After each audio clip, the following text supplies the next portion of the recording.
नमस्कार, मैं हूं आपके साथ अनुष्का और आप देख रहे हैं न्यूज समाचार जनता की आवाज। आइए रुख करते हैं आज की खास खबरों की ओर। लव, शादी, सेक्स और धोखा, विवाहिता ने लगाए संगीन आरोप। जानिए पूरा मामला। शादी के पवित्र बंधन को 7 जन्मों का रिश्ता माना जाता है, लेकिन अगर शादी किसी साजिश के साथ अंजाम दी जाए तो वर या वधू पक्ष की जिंदगी किस कदर बर्बाद हो सकती है, इसकी बानगी एक विवाहिता के आरोपों से सामने आई है। राजधानी लखनऊ के बाजार खाला थाना क्षेत्र अंतर्गत मोतीझील कॉलोनी की एक विवाहिता ने मीडिया में बयान जारी करके अपने पति ससुराल पक्ष पर संगीन आरोप लगाए हैं। विवाहिता का कहना है कि उसने पुलिस में भी शिकायत के लिए प्रार्थना पत्र दिया है। विवाहिता का कहना है कि युवक उसके घर के पास ही रहता था। दोस्ती प्यार में बदल गई, लेकिन एक दिन युवक उसे होटल में ले गया और कोल्ड ड्रिंक में नशीला पदार्थ पिलाकर जबरन संबंध बनाए। इसके बाद 6 महीने तक शादी का झांसा देकर वो संबंध बनाता रहा। दोनों के घर वालों को ये बात पता चली तो मामला थाने पहुंचा। पुलिस के दबाव में ससुराल पक्ष वाले शादी को राजी हो गए और थाने के पास के ही मंदिर में युवक युवती ने 7 फेरे लिए। विवाहिता का आरोप है कि शादी में उसके पक्ष से ससुराल वालों को दान दहेज दिया गया था। सास ससुर ने पति पत्नी को चंडीगढ़ भेज दिया। वहां किराए के कमरे में पति पत्नी रहने लगे। विवाहिता का आरोप है कि पति अपने दोस्तों संग कमरे पर शराब पीता था। विरोध करने पर उसे कमरे में बंद कर जबरन अप्राकृतिक संबंध बनाए, जिससे के बाद विवाहिता की तबीयत खराब हो गई।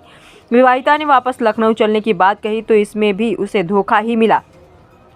विवाहिता का आरोप है कि पति कुछ दिन बाद लखनऊ चलने को तैयार हुआ, उसे बस में बैठाया और खुद थोड़ी देर में आने की बात कहकर चला गया। फिर फ़ोन पर कहा कि तुम लखनऊ चली जाओ, मैं सैलरी मिलने पर कुछ दिन में आ जाऊंगा। कई दिन बाद भी पति ने के न आने पर जब विवाहिता ने मकान मालिक को फ़ोन किया तो पता चला कि पति उसी दिन कमरा खाली करके चला गया था। पति को फ़ोन करने पर फ़ोन स्विच ऑफ आने लगा। विवाहिता का आरोप है कि जब वो लखनऊ में अपने ससुराल पहुंची तो सास ससुर ने धक्के मारकर भगा दिया। आरोप है कि सास ससुर ने कहा है कि शादी तो सिर्फ बहाना था, तुमने 2 लाख अतिरिक्त दहेज और जेवर नहीं दिए थे, हमने तुम्हें कभी बहू के तौर पर स्वीकार नहीं किया है, अब यहाँ दिखी तो जान से मार दिया जाएगा। उधर पति को तलाशने पर पता चला कि वो लखनऊ में ही अपने किसी रिश्तेदार के यहाँ रह रहा है। अपनों से ही धोखा खाई विवाहिता थाने पहुंची और अपना प्रार्थना पत्र दिया है। विवाहिता का कहना है कि गहरी साजिश के तहत उसके साथ ये सब किया गया है। वहीं अभी तक उसकी शिकायत दर्ज नहीं की गई और ना ही कोई कार्रवाई हुई है। विवाहिता जल्द से जल्द इंसाफ की मांग को लेकर अधिकारियों की चौखट पर दस्तक दे रही है। तो आइए देखते हैं आगे की रिपोर्ट अभिषेक दुबे के साथ। क्या नाम है आपका, पूरी बात बताइए। मेरा नाम दिव्या यादव है। मैं निवासी मोतीझील कॉलोनी ऐशबाग लखनऊ बाजार खाला की रहने वाली हूँ। मैं एक लड़के से बात करती थी जो मेरे घर के सामने पड़ोस में रहते हैं, मतलब रिश्तेदारी में आते जाते रहते हैं। क्या नाम है लड़के का? लड़के का सत्येंद्र पाल नाम है, जो कि वहाँ पर पड़ोस में जिनका घर है उनके घर आता जाता रहता था, जॉब करता था। तो एक दूसरे को हम लोग अक्सर देखते थे। तो हमारी बात सोशल मीडिया के थ्रू हुई थी और उन्होंने अपना नंबर दिया था मुझे। इस तरीके से हमारी बातचीत होती रहती थी। फिर उसके बाद में बातचीत चलती रही। फिर उसके बाद में एक दिन उसने मुझे मिलने के लिए बुलाया रात में अपनी मौसी के घर। तो मैं मिलने गई, जिसके साथ उसकी मौसी का लड़का भी था, जो पड़ोस में है वो उनकी मौसी का घर है। तो मिलने के लिए मुझे बुलाया, तो मैं मिलने गई। ऐसे हमारी बातचीत होती रही। फिर हमारा ऐसे बातचीत हम लोग करते रहे, महीना 2 महीना 3 महीना बाद 6 महीना बात होती चलती रही। फिर उसके बाद एक दिन उसने मुझे होटल में बुलाया, तो मतलब होटल लेके गया। तो मैं होटल गई उसके साथ। उसने वहाँ पर मुझे कोल्ड ड्रिंक पिलाई और कोल्ड ड्रिंक में कुछ नशीला पदार्थ मिला हुआ था। तो मैंने पी लिया, मेरा सिर चकराने लगा बहुत। फिर मैं वहाँ लेट गई, मेरे सिर में बहुत दर्द हो रहा था। फिर उसने मेरे साथ ज़बरन मेरे साथ शारीरिक संबंध बनाए। जब मैं होश में आई तो मैंने पूछा कि तुमने मेरे साथ ज़बरदस्ती क्यों करी। तो उसने बोला कि तुम परेशान मत हो, मैं तुमसे शादी करूँगा। तो ऐसे ही फिर वो मुझे झूठे दिलासे देता रहा। फिर हम अक्सर वो होटल में ही मुझसे मिलने के लिए मुझको बुलाता था, या तो रात के टाइम तो फिर अपनी मौसी के घर पे ही बुलाता था। फिर हम लोग ऐसे मिलते रहे। फिर एक दिन मैं 3-4 महीने बाद 5-6 महीने बाद मैं प्रेग्नेंट हो गई। मैंने उनसे बोला कि ऐसी सी बात हो गई है, अब हम कहाँ जाएंगे मतलब। और हालांकि धीरे धीरे एक दूसरे के घर में सबको पता ही चल चुका था।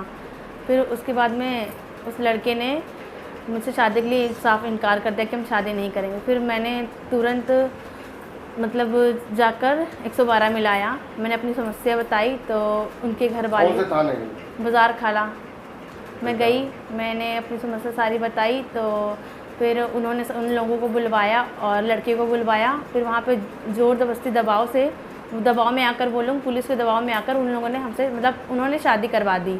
उनके पापा और हमारे पापा, पूरी फैमिली की दोनों की उन्होंने शादी हमारी करवा थाने में दी। शादी हो गई आपकी? जी हमारी पुलिस वालों ने कराई? जी हमारे खाला बाजार के बगल आपके पास स्थित। वीडियो है? जी हाँ, मेरे पास वीडियो फोटो सब है। अच्छा। खाला बाजार के बगल में जस्ट थाने में एक मंदिर है, वहीं पे हमारी शादी फिर हुई। आगे क्या हुआ? फिर आगे उन्होंने 2 दिन का टाइम मांगा, वो अपने घर चले गए, हम अपने घर आ गए। फिर दूसरे दिन हमारे ससुर सत्येंद्र पाल के पिता सुरेश पाल, जो हमें 4 बाग स्टेशन छोड़ने गए, चंडीगढ़ का टिकट दिला दिया पंजाब का, वो हमें छोड़ने चले गए वहाँ। फिर वहाँ हम लोग 1 महीने रहें। दोनों लोग रहे? जी 1 महीने रहें। उन्होंने उनको उनके कोई मामा रिश्तेदार चंडीगढ़ में प्रदीप पाल, तो उन्होंने उनको काम दिलवा दिया चंडीगढ़ में फैक्ट्री में, तो करने लगे। हम लोग वहाँ पे सुकून से, मतलब कोई लड़ाई झगड़ा नहीं था, वहाँ आराम से रह रहे थे 1 महीने से। फिर वहाँ पर दारू शराब वो पीने खाने लगे दोस्तों के साथ, तो मैंने मना किया, मैंने विरोध किया, तो हमको मारने पीटने लगे। और आए दिन उनकी मौसी का फ़ोन जाता था कि तुम उसको छोड़ दो, वहाँ पर तुम चले आओ, तुम्हारी हम दूसरी शादी करवा देंगे। ऐसे मुझे बहुत परेशान करती रही उनकी मौसी और मौसा और उनके मामा लोग। तो जब मैंने बोला कि तुम उन लोगों से बात मत किया करो, बच्चे का क्या हुआ? जो मेरे मतलब बच्चा था पेट में 3 महीने का, मतलब उन्होंने बहुत कहा कि तुम मेडिसिन खा लो, तो मैंने नहीं खाया। तो उसके बाद में उन्होंने मतलब मुझे मारा पीटा वहाँ पर बहुत ज़्यादा, चंडीगढ़ में, और मेरे साथ अप्रत्यक्ष तरीके से सेक्स किया, जिससे मेरी तबीयत बहुत ख़राब हो गई। और अचानक से वो बोले कि हम तुमको घर छोड़ आ रहे हैं जाकर, और मुझे लुधियाना स्टेशन पे बैठा दिया, लखनऊ की ट्रेन पकड़वा दी, मुझे बैठा दिया और बोले घर पहुंच जाना, घर पहुंचकर फ़ोन करना। मैंने कहा ठीक है, और बोले कि जैसे ही मुझे सैलरी मिलेगी, तनख्वाह मिलेगी, वैसे हम तुमको लेने आ जाएंगे। तो हम घर आ गए अपने, और काफ़ी मेरे साथ मारपीट की वजह से और मेरी तबीयत बहुत ख़राब हुई, जिसकी वजह से मेरा गर्भपात हो गया। 3 साढ़े 4 महीने का बच्चा गर्भपात हो गया, जिसकी वजह से मुझे अबॉर्शन मेरा हुआ। फिर उसके बाद में मैं लगातार अपने पति सत्येंद्र पाल को फ़ोन करते रही, उन्होंने फ़ोन अपना ऑफ़ कर लिया, स्विच ऑफ फ़ोन जा रहा है।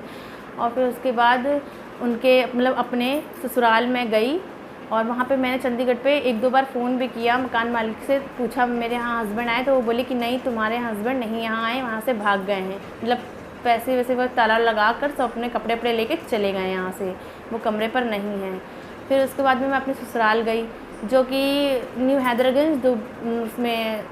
हैदरगंज मलपुर गैस गोदाम, भारत गैस गोदाम के पीछे रिंग ठाकुरगंज रिंग रोड चौकी के पास है ससुराल मेरी।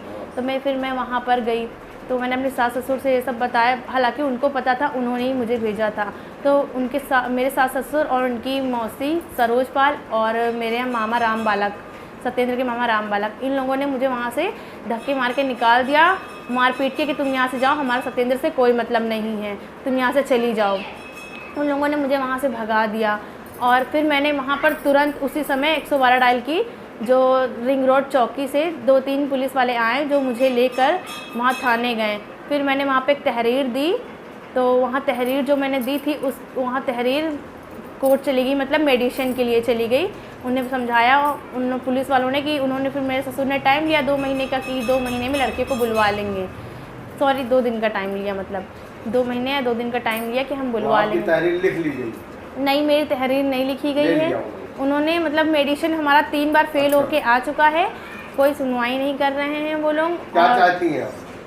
हम यही चाहते हैं मेरा मुकदमा लिखे। आए दिन मुझे बुलाते हैं, ठाकुरगंज की पुलिस मुझे फ़ोन करके बुलाती, 2-2 3-3 घंटे बैठाए रहती, मजाक करती है फालतू के, और बोलती है कि तुमने शादी क्यों की थी, हमसे पूछ के थोड़ी ना की थी। बहुत गंदा मजाक करते हैं और कहते हैं कि आज नहीं कल आना, कल नहीं परसों आना। एक का नाम पता था, मतलब भूल गई, फ़ोन आया है 1-2 बार जब बुलाए हैं कि आ जाओ, अपना मुकदमे का रसीद ले जाओ, FIR का रसीद ले जाओ।